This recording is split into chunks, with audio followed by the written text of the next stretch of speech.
Thanks for tuning in, guys. We missed you last week. God, now I'm doing it as all. I have to make one of those work, Now I can't. Do it. Oh, thanks for. Now it's Oh, hey, thanks, guys, for actually tuning in this week. We missed you last week, but here's what you missed. Last week, we installed the decals and drivetrain in our General Lee. Today, Dave begins installing its interior and readies the Plum Crazy Victim Challenger for its 440, which Mark is going to build. They're coming to get you, Barbara. The unburied dead are coming back to life. I'm Mark Warman, and together we bring dead muscle cars back to life, to exactly the way they were on the day they were born.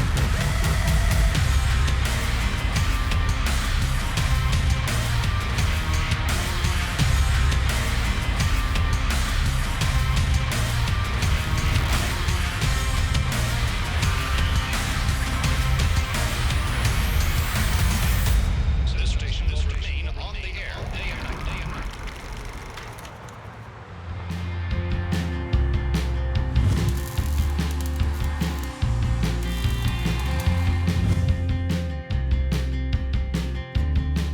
Don't be shy. Get in here, camera boy. New camera, looking good. Looking good. That camera boy number 2. What's up, dog? Good to see you guys. Welcome back. Welcome back. The dream's for you. Take it. I almost falled. It's okay. Caught her. So don't try to. Helene Limbeck has a crush on me.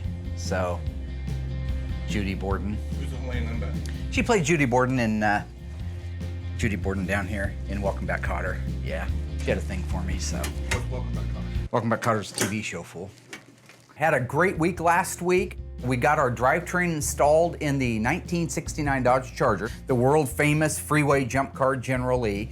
John Buck got his 71 Challenger RT formal back roof car. That's the kind of weeks that we want to have every week at Graveyard Cars. Right now, I've got to get the guys motivated and in spirit to have another good day and a good week. So I'm getting ready to call them together in the cafeteria, whip them up a little bit of coffee, and make this another week in history at Graveyard Cars.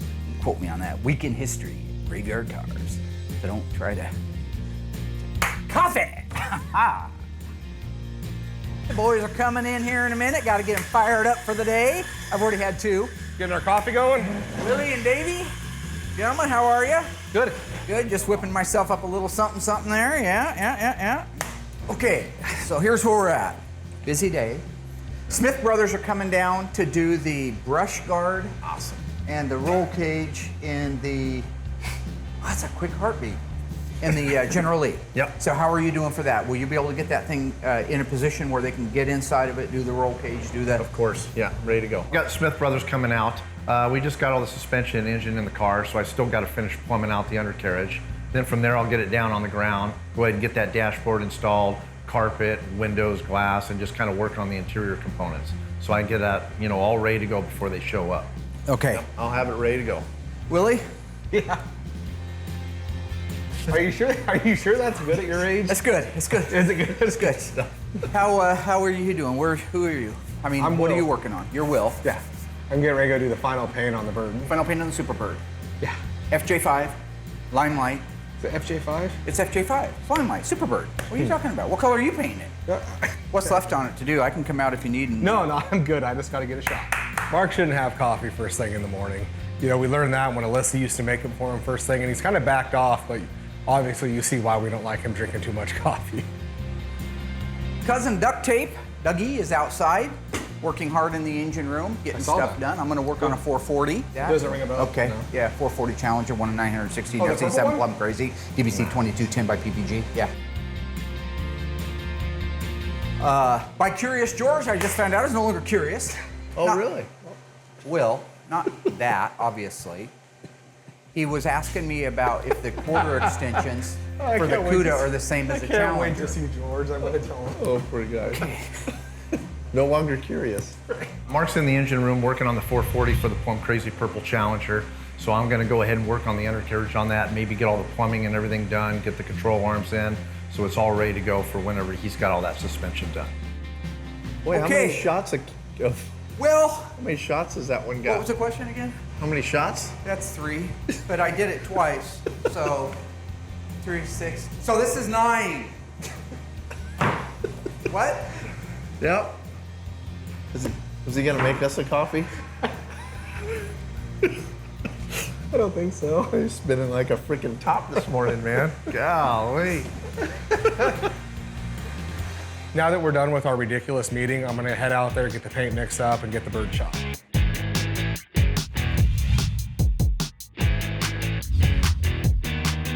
I wanted to take a little bit of time to talk about the assembly of the 440 Magnum engine that we're getting ready to finish out. Now, this is the engine that goes in our purple 70 Challenger RT 444 speed car.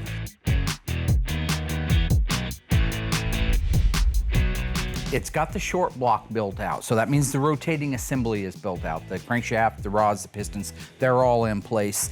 It's time now to do timing chain, cylinder heads, all the rest of the trim on the outside. And there's so many intricate little pieces that have to go on now before the engine gets painted that will allow us to be able to install like the spark plug wires and where they go, the looming and the routing of them.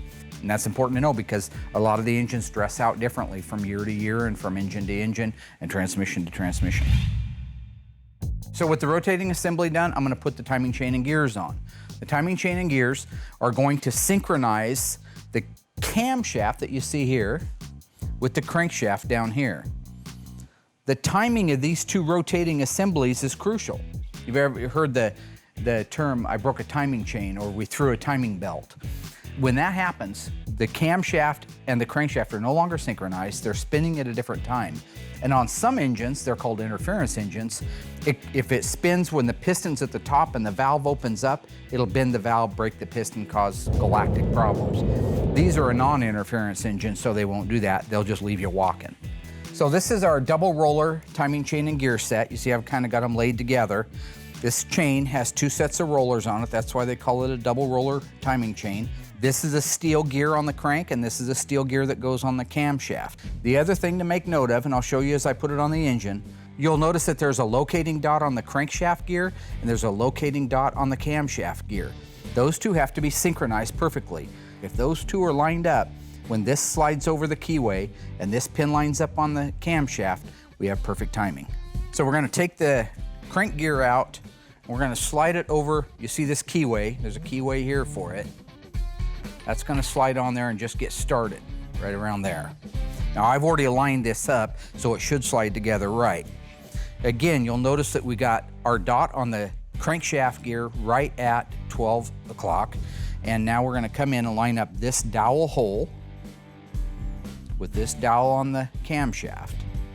And when that happens, it's gonna put this dot on the bottom. It should. So we have to slide this on there first, onto the crank gear, like that. And then we have to slide it in to right there. I've got my pin going through there. I'm gonna use my bolt to tighten it down. That's a 5/8. What I want to do is rotate that around one time. Make sure that our marks are still lined up after it makes a revolution. You see we're at 12 and at 6 right there. So what I should do is make a complete revolution around here, and those will still be lined up.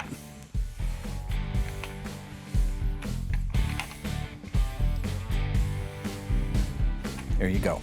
So with our timing chain and gears in place, we can put our timing cover on next. After we put the timing cover on, we'll rotate the engine upside down, install the oil pan, rotate it back around, and finish building it out.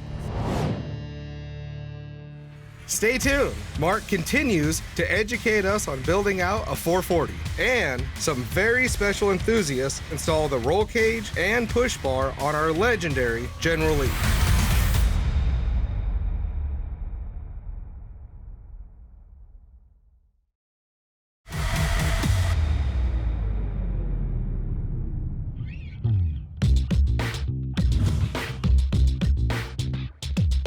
I'm excited. Larry just got here today. He's going to put the headliner in our General Lee.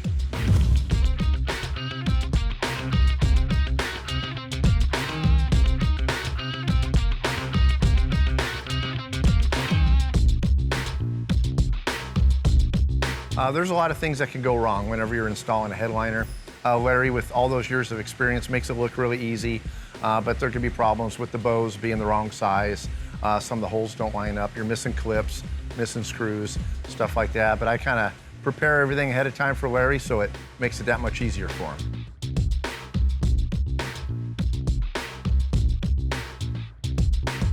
Guy does fantastic work. He makes it look so easy. I've put these headliners in, so I know how hard they are.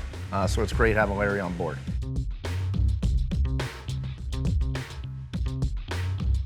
Now that we got the headliner finally put in the General Lee, I can start doing a lot of interior work, upper reveal moldings, back window moldings, visors, upper windshield moldings. So there's a lot of stuff I can get done. You know, one of the things that's probably most frustrating for me is I'm just a car guy. I want to work on cars. I like sharing how the 440 goes together. I'm just getting started on it. And because I do wear more than one hat, I've got to go order some parts. So right now I'm getting ready to place an order for our 1969 426 Hemi, which came out of a Roadrunner. This is a really nice car. This car has a lot of... Thought I got rid of you. Hey, Mark. Pay no attention to them. How you doing? Yeah, now come on in, barge on in, make yourself at home. God. Johnny, how you doing, buddy? I want to talk to you about a car. You've got two of them already. I want a Challenger. You got a Challenger. I want another Challenger. I want it just like it. And I love my car. You know, it's all original, everything. Oh, bought it brand new and everything. And I thought, you know what? It'd be cool to build another car with a Hemi in it. You want another Challenger like the one you have? Exactly. Did you have a stroke? I'm thinking, I'm going, you know, a couple of years ago they came out with the Hellcat motor in the new Challengers. Well, mine's a Challenger, so why don't I build a new car, or an old car, with a new car motor, but I want the Hellcat motor in it. 707 horse, you know, we get the 8-speed with it, you can't beat it. When I pull up these two cars alongside, somebody's gonna say, oh, you got two cars the same. I'm going, no. Okay. I'm gonna open up the hoods and I'm gonna say, there's a difference in these cars. It's nice to know some people never grow up. No. You want to do the old rope-a-dope. You Yep. want to go out and cause trouble with that crap box 383 and then set up a race and then go get the Hellcat. go get the right car to race it, and I'm in town. You know, I love all of our customers. I think they're great people. They appreciate, even though I run late oftentimes, I always hit the mark for quality, efficiency, and budget. I was just starting to think I'm getting out of the woods. Your Charger's getting close. In the case of John Buck, great guy, got his car done a little bit later than normal, but I worry about him because I think he forgot how to get home. I can have 5 or 6 years to do it, or? Yeah, November. November. Okay, I get it. I understand. Buck saw me last year at SEMA up on the stage with the president, Mr. Pietro Gorlier, and he wants a little piece of the kids' candy. He wants to be the Iceman for a day. I understand. Wants a piece of the pie. Fortunately, it's all my pie. If you're just goofy, just bat dung goofy in the head and you've lost all your senses of up and down, left and right, well, I don't think you need a doctor. I think you need a priest. You know, I'm very conservative about the things that we do here. John's like a friend, he's a client. I had my reservations about showing him the SEMA car because I knew he'd go bananas. He went bananas. Oh, Jesus. How'd you get it in? 392. That a bad boy or what? That's a bad number. That gorgeous. Jesus. Yeah. It just looks like it was meant to go in there. It fit. It fits. It fits better than the 440 it come from the factory with, and a lot better than the Hemi does. You know, I've got to really take everything into consideration. I walk around the SEMA car and I'm remembering some of the steps that had to happen. I'm also remembering some of the steps that didn't have to happen. But if you look underneath there, everything other than that engine is original looking 71 stuff. You'd think think it left the factory like this. If you look here, we've got the fender louvers in it. These are all the original fender louvers that you see on the 71s, plus the wheel and tire combination. Match. And take a look at this, 392. Oh, did you have that put in? I had that made, had it made, yeah. Have a seat in that bad boy. You know, as I begin to flesh it out a little bit in my mind, I'm thinking to myself, it's not impossible. It's a possibility at this point. Does that feel good ready. or what? I'm ready. That feels good, doesn't it? Wow. That's what we're talking about. 6 Wow. forward gears, 1 reverse, badass hard driving machine. You'll have to take it out. It's a bad son of a gun. Yeah, you Does can that tell. feel good though? Oh, it does. I like the way an e-body sets. It's like it's ready to go. Reminds you of your car, probably. Exactly. But I think this has got a few more ponies underneath the hood. A couple? Yeah. Yeah, maybe a couple hundred. This is a lighter car, too. And it is lighter because all that stuff's lighter. Got aluminum heads on it. It's a small block. It's not a big block, so Oh, this is gorgeous. it's gorgeous. That is really neat. Yeah, I need to be going down the road in this. That's right. That's right. Just get your check out and ride it. As a businessman and a shop owner, you want to be careful with what you promise, and I don't want to end up making promises that I can't keep, all right? It's better to under-promise and over-deliver than over-promise and under-deliver. So I've got to think about it, make a couple of phone calls. I'm going to call Jenkins down at Magna Force, see how practical it is for us to be able to get the things that we need to be able to hit this mark. Then I'll call John a little later tonight and let him know what my thoughts are on it. Hopefully we can get this deal happening and we'll all be happy, especially me. Does haul ass though, let me tell you. It does all ass. So right now we have our 1970 Tribute Superbird in the booth, masked up, ready for its final paint.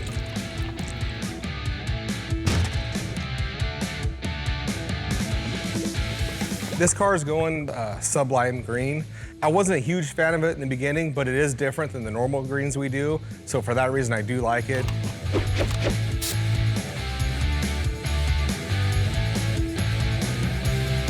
I'm kind of getting tired of greens. It just doesn't matter the shade, how bright it is, dark, light, it doesn't really matter. It's just everything for the past 6 months has been green. So it'll be nice to move on to a different color after this one's done. The only time I have issues is when I have Mark. Mark's comedy doesn't work that well. It actually just kind of slows things down. He is funny. I mean, I'll give him credit. A lot of his stuff is really good, but a lot of the stuff's very repetitive. So him peeking in the booth every single time I paint, all that little nonsense, I'd rather just do without.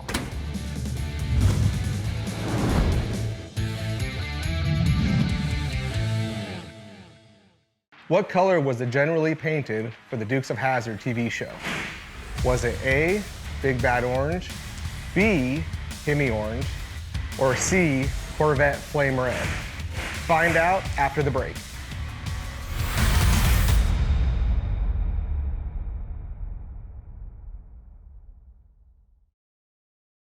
So what color was it generally painted for the TV show?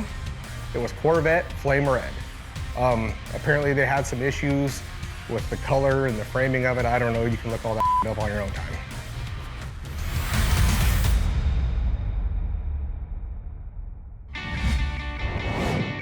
I'm getting ready to install the grill in the General Lee. The General Lee, or 69 Dodge Charger, was one of the most popular making models of the Chargers. They came out in 66 and 67 with the fastback. 68, they went to that body style. And then by 69, it was super popular. And then by 1970, it was even more popular. But being that the General Lee was so iconic as far as the TV show, car, that I think the 69 was just so popularized later on in life because everybody wanted that General Lee car. So they wanted the 69 Dodge Charger.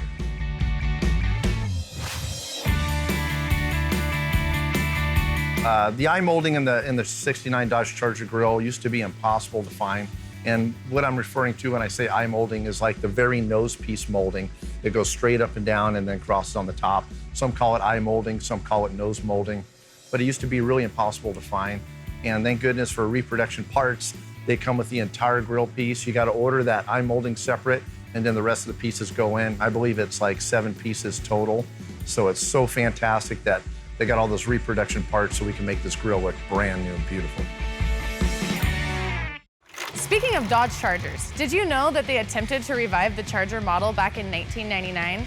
The beautiful Charger concept was powered by a 4.7-liter V8, which was fitted to run on compressed natural gas, sending its power to the rear wheels. It was designed to make the 3,000-pound Charger go from 0 to 60 in a mere 5.3 seconds, which would have bettered the eventual and very real 2004 Hemi Charger. The compressed natural gas system included pressure cells inside of a fiberglass storage tank, lined with a gas-impermeable, high-density polyurethane thermoplastic, wrapped in a mix of high-strength carbon and tough glass filaments, wrapped with an epoxy resin. The natural gas produces 25% less carbon dioxide than gasoline and lessens the dependence on foreign oil. Even though it was fairly popular, because it would have likely been a one-off car, the concept was archived. All right, now that the Charger grill's installed in our General Lee, I can move on and finish up the interior.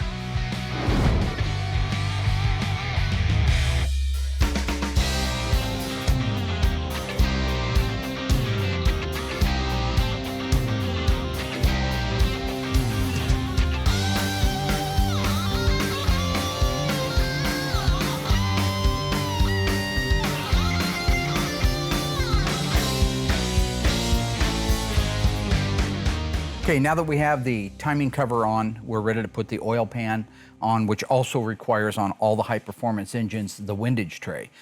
This right here is the very reason the 440K members and the 426 Hemi K members and the 446 pack K members all had to have the skid plate on them. It was because this hung down below the K member when it was in the car, and you could nail that, punch a hole in it, and you'd be in big trouble. So they ended up putting the skid plate on the K members for those.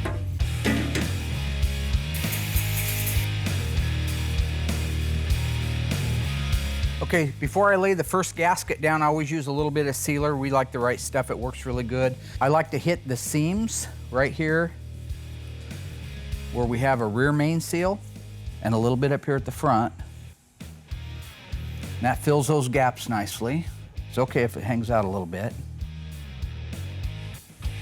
After that, we can use our high tack, because this is a machined finish. This is a nice clean surface. This doesn't need to fill any gaps in. That's why I like this product right here. This is called high tack. It's one of my favorites. So there we have our first coat of that on. So now we're ready for our first gasket. We'll put that on. You'll notice this cutout right here. This cutout is designed for the pickup tube on the driver's side of the block. This goes into place. Line up all your holes. That high tack will hold it in place. If you get these holes off a little bit and you start stacking gaskets and windage trays, you can cause a problem. You can cause a bolt to start out cross-threaded. You can cause a leak between the two if it doesn't have a good seal. And now we're going to put some on this part of the gasket. The next thing that we're going to put on is the actual windage tray itself. The windage tray also has a provision in it, this notch right here. This also accommodates our pickup tube, and it also serves as an alignment reference. So it slides underneath the pickup tube and forward to there. Okay, with all that in place, we're ready for another shot of gasket material on that. Just keep doing it, don't I? Like a hyena, like a crazy hyena. Mark continues to educate us on building out a 440. And here soon, some very special enthusiasts install the roll cage and push bar on our legendary General Lee.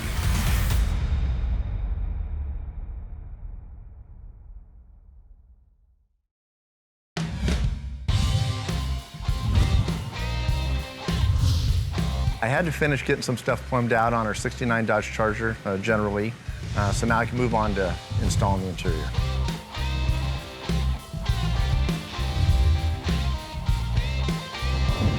Yeah, this particular car, I mean, it's not just a reproduction of the General Lee. This is an actual General Lee, number 127, that did the freeway jump. Longest jump a General Lee's ever made, you know, even though it was catapulted.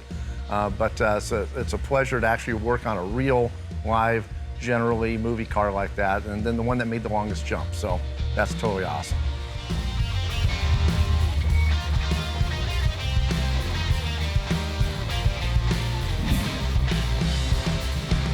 The General Lee kind of has a spot in my heart because as a kid growing up, my brother, sister, and me, and my dad, my mom, we all sat in front of the TV prime time and watched Dukes of Hazzard. Being able to work on a General Lee and, you know, kind of brings back that childhood memory is awesome, so.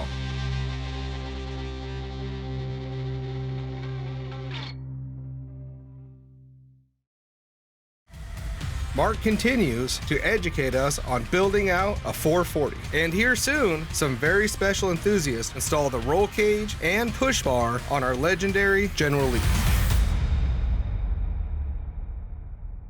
Grab the next gasket, which is here. we'll want to line up this recess here for our pickup tube and set that one down. And now we're ready for the last component, which is the oil pan. But what do we want to do? We want to seal this against that pan.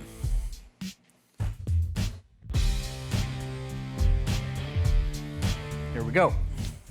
Now here's our oil pan. These are brand new oil pans. It's not full of dents and dings like you see so many cars. I mean, it's hard to drive them without having something happen to them. These are nice and new.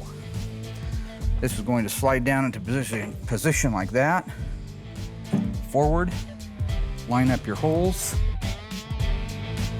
I have all brand new fasteners to hold that oil pan on. They have a Loctite built into them like the factory did.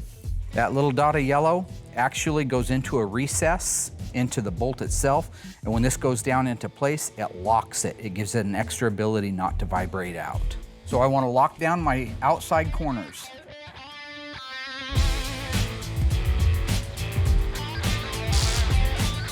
And now your oil pan is on. While we have it turned up right here, I'll go ahead and install the oil pump. We use a high volume oil pump. This increases the amount of oil that the engine can get through it. We have our pump and our brand new correct bolts. That is a factory duplicate bolt with the original black phosphate finish on it. So I want to put a little sealer on there. This has two things we got to do. One, put a little bit of oil right here on the seal, a little assembly lube, because it goes down into this crevice in the block and we don't want to tear that rubber seal. And the other thing we want to do is put a little bit of sealer on that so that it'll grab.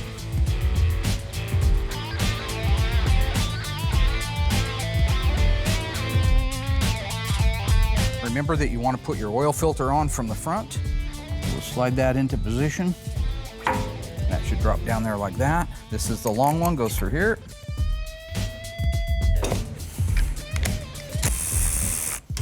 And now the bottom of your engine is built out and ready to rotate up and finish out the rest of the build.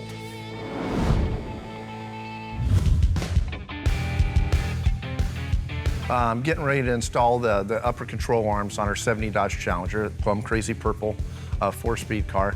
Either I get them all installed, and so whenever Mark gets the engine built out, the 440 Magnum and all the suspension and everything, I already got the control arms in place, so when it goes in, we just drop them right onto the spindles and it's a done deal.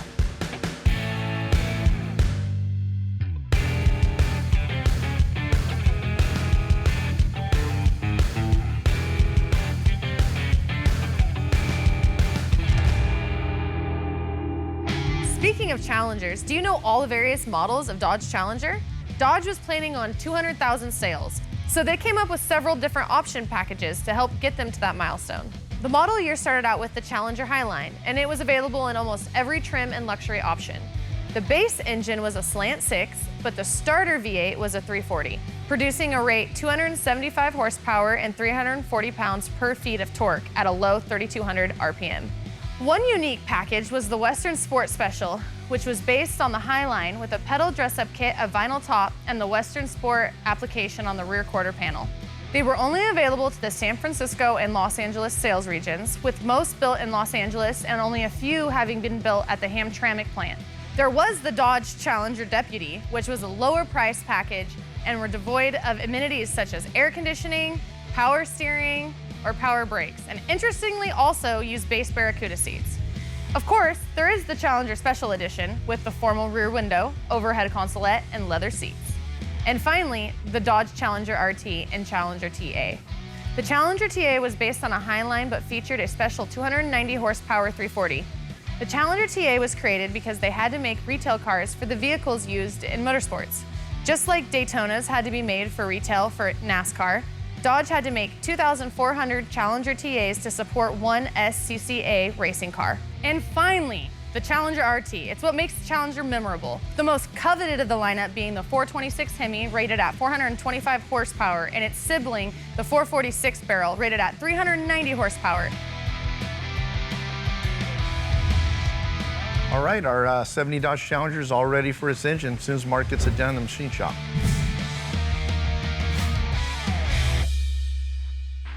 True or false? When you're painting a metallic such as our 1970 Plum Crazy Purple Challenger, you want to maintain a horizontal pass from top to bottom all the way through to the clear coat. Find out after the break.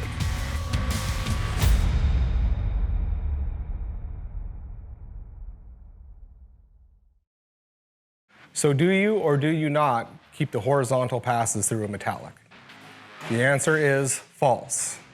On the last coat on a metallic, I always go to about a 90-degree angle to help maintain the evenness of the metallic all the way through the paint job.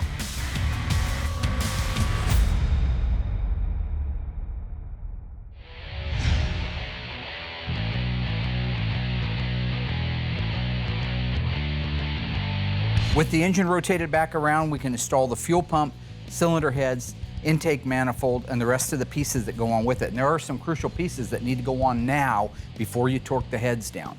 But let's start out with the 4845 Carter fuel pump. In this case, you'll see a couple of things. So the 4845 has this fitting on it, and this accepts the lower fuel pump line that's designed for the 3/8. This side uses a clamp that holds it on. This is the part that comes from the fuel tank. I just finished working on our 70 Dodge Challenger, so now I'm gonna jump back onto the General Lee, get all the interior all prepped up. We got a couple guys coming out to help us put the roll bar and the push bar in.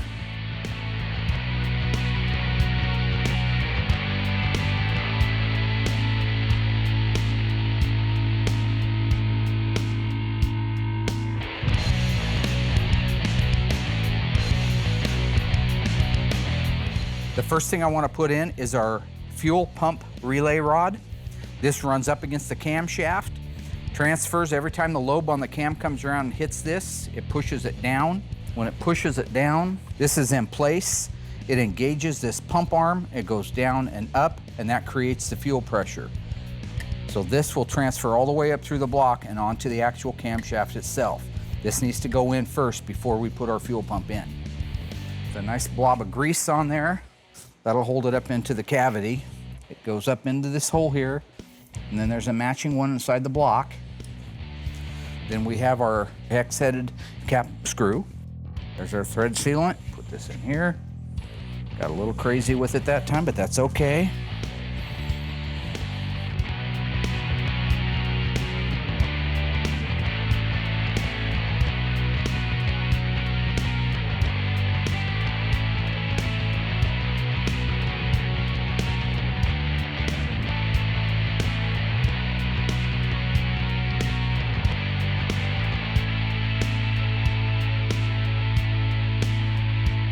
Now we are ready for the fuel pump gasket and the fuel pump.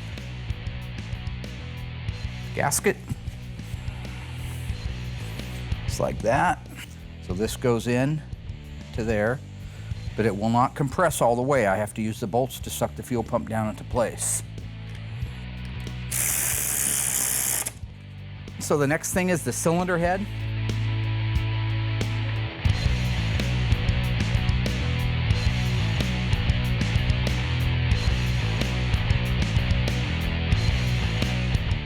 Take our cylinder head gasket. You are now ready to set the cylinder head on. With the cylinder heads, you don't want to put any sealer on there. It's just the gasket and the bare metal. I'm going to put one bolt in here to hold that in place. I'll run that down all the way. Over here on this table are the various spark plug wire separators. These are designed for the spark plug wires to clip into it and hold them in a nice sanitary way.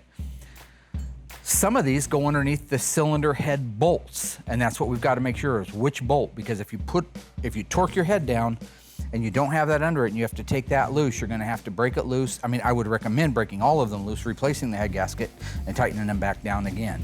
So take your time, lay everything out. Find your instructions, which I see somebody couldn't wait to lose. Here they are. We identify them. This is a cylinder head. So let's find out which cylinder head it wants it on. I would say it's M, like Mark. Second head bolt on the right-hand side all years. Gonna go right there. See how nice that fits and it looks like it's supposed to be there? That way when those plug wires come down, they can loom into this and go to these two cylinders right here. Gets the short bolt, I know it doesn't get one under here, so I can go ahead and put that there. The other bracket right here bolts on the driver's side or the left-hand side, and according to the picture and according to the description, it's the 3rd cylinder head bolt back. So that's gonna be this one right here.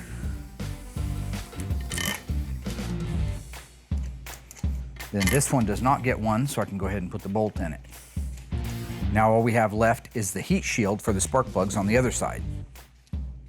Okay, all we have left is the number 6 and number 8 heat shield. So the exhaust manifold, where it comes down through here, would be too hot for the spark plugs that go into the cylinder heads right here and here. So Chrysler designed this cool little setup, which again has to go underneath the cylinder head bolts. If you don't do it now, you'll be sorry, because you're gonna torque everything into place. Okay, I'm gonna grab my electric ratchet and run everything down to about 2 or 3 pounds, and then we'll do the torque sequence. So basically, this is the sequence that I have to torque this at. It's from the inside out. So you got 1, you have 2, you have 3, you have 4, and it's jumping back and forth, top to bottom, then in the center, top, bottom, then in the center on the other side. So we're gonna work on that right now. Get the torque wrench out for maximum torquage. It calls for 75 foot-pounds of torque, so what I do is I start out with the least amount I can put on it, which is about 45 pounds.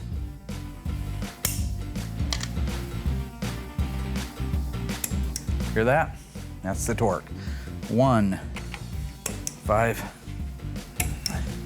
10, and the last one, 17. Let's go do the same thing on the other side. Okay, now we're gonna change our torque all the way up to 75. And here we go.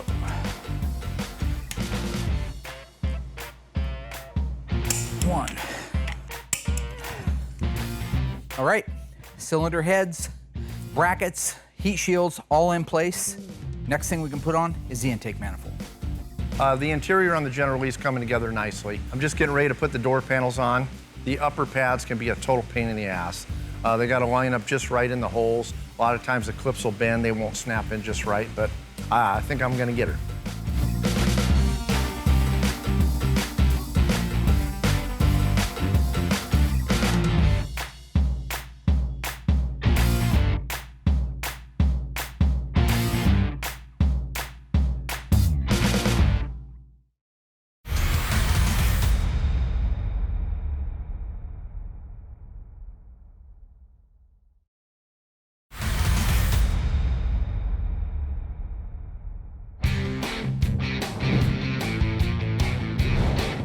The Smith brothers just showed up. They're gonna help us put the push bar on and the roll cage in the car. So I'm gonna go grab Mark, because I know he's gonna wanna be part of this. We're 2 brothers that grew up in the South watching Dukes of Hazzard and watching muscle cars, and we provided the push bar, which is 2005 movie correct, and the roll bar, which is inside the car. So you put a lot more of these on than I have. We just come in here, and these go down through the upper brace, is that right? Yeah. Okay, and then the bottom one bolts onto this lower dog bone, is that what it bolts It into? just bolts to the bumper only. Oh, it only On bolts to the the bumper. episodes, they would weld it to the bumper. The wide push bar back in the day actually fastened to the frame, as my brother mentioned, and they actually brought it up and welded it to the front bumper. Well, now people who buy General Lee clones don't want push bar welded to their bumper. So we actually engineered a little tab bracket that goes up under the bumper and attaches to the license plate holder area. We spent a lot of time getting that right. So we knew that bringing the push bar here today wasn't going to pose any real serious problems. Maybe a slight shim here and there depending on how it looks against the grill and against the hood, but otherwise it should just be a bolt-on deal. So it's serviceable, but you're not damaging your beautiful restoration that just got finished. You worked too hard for us to weld on the that's bumper. it. Yeah, I think I'd get a letter from Mike Gray at AMD saying, "What are you doing to my bumpers?" Here, I'm just gonna kind of Isn't that nice? throw my extra Magoo glasses Yeah. on here and keep an eye on things. I've earned the position of supervisor these days. So this is a pattern off of the exact movie car push bar. And it's also, I started it in the jig from AJ Thrasher from the episodes because it was supposed to look like the episode push bar. Right. So it's kind of It's a hybrid of the two. It's a hybrid of the two. Which is kind of what the owner of the car wanted. He wanted like the best of both worlds. Give me some of the old car stuff from the show and give me a little of the new movie stuff. So we're trying to do that. Are we okay? You guys can, sure, you're all 6 foot tall. That must be nice. Yeah. Well, it's not good from here. Would you like a ladder? So I'm just kidding. Oh, it's a shame. That's a shame.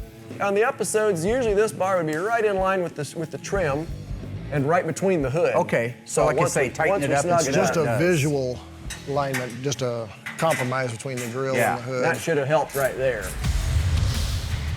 Today was actually a very productive day. Started off good with some coffee. Did you ever get your coffee? I never did get my coffee. I apologize. I may have forgotten about your coffee. I get a little wound up when I'm in there and have a few shots of that. Hey, the cool thing was the Smith Brothers came out. We got the push guard, the front brush guard put on our General Lee. And the transformation, just going from a 69 orange Charger with some decals on it over to this, you can tell it's a General Lee now, is a real transformation. So great job having everything laid out and ready to go for that. And they also gave us a hand with the roll bar. Oh, I'm sorry, yeah, absolutely. The roll cage got put in. So we're about to put the roll bar in the car and make sure that the plates fit the floor and make sure it stands up straight. Go right in, angle in right above the steering. I got this side, Bobby. Okay.